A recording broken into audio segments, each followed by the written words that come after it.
ঈদের পর বিভাগীয় সমাবেশ সহ বিভিন্ন কর্মসূচি পালন করবে নবগঠিত জাতীয় নাগরিক পার্টি এনসিপি। দলের নেতারা জানিয়েছেন, নিবন্ধনের জন্য সংশ্লিষ্ট কার্যক্রম শেষে নির্বাচন কমিশনে আবেদন করা হবে। পুরো রোজার মাস ইফতার পার্টি সহ নানা কর্মসূচি পালন করবে দলটি। তাফিমুল ইসলামের রিপোর্টে বিস্তারিত। জুলাই আগস্টে ছাত্র জনতার অভ্যুত্থানে নেতৃত্ব দেওয়া তরুণ তুর্কিদের নেতৃত্বে জাতীয় নাগরিক পার্টি নামে একটি নতুন রাজনৈতিক দলের আত্মপ্রকাশ ঘটে।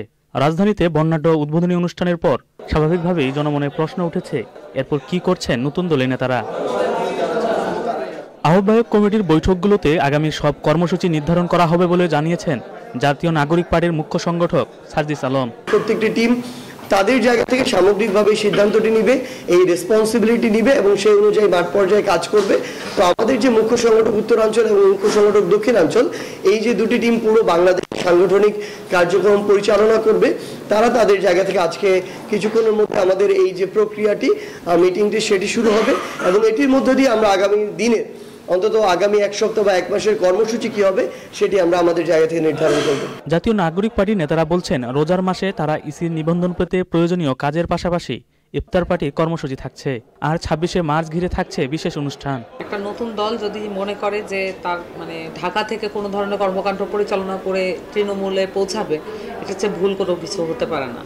তো আমরা মনে করি যে এটা রোড মার্চ বলেন, পদযাত্রা বা এই ধরনের কর্মসূচি যেটা আসলে প্রান্তে প্রান্তে ছড়িয়ে পড়ে, এই ধরনের কর্মসূচির মধ্য দিয়ে এই দলের নামটি সকলের কাছে পৌঁছে দেওয়া উচিত।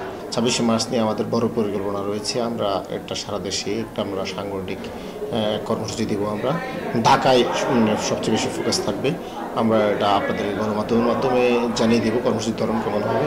তবে আমাদের মোটামুটি অনেক বড় কর্মসূচি হবে ২৬শে মার্চকে নিয়ে। বৈষম্য বিরোধী ছাত্র আন্দোলন ও জাতীয় নাগরিক কমিটির আগ্রহী নেতারা চাইলে এনসিপিতে আসতে পারবেন বলে জানিয়েছেন দলটির নেতারা। তাফিমুল ইসলাম, চ্যানেল আই, ঢাকা।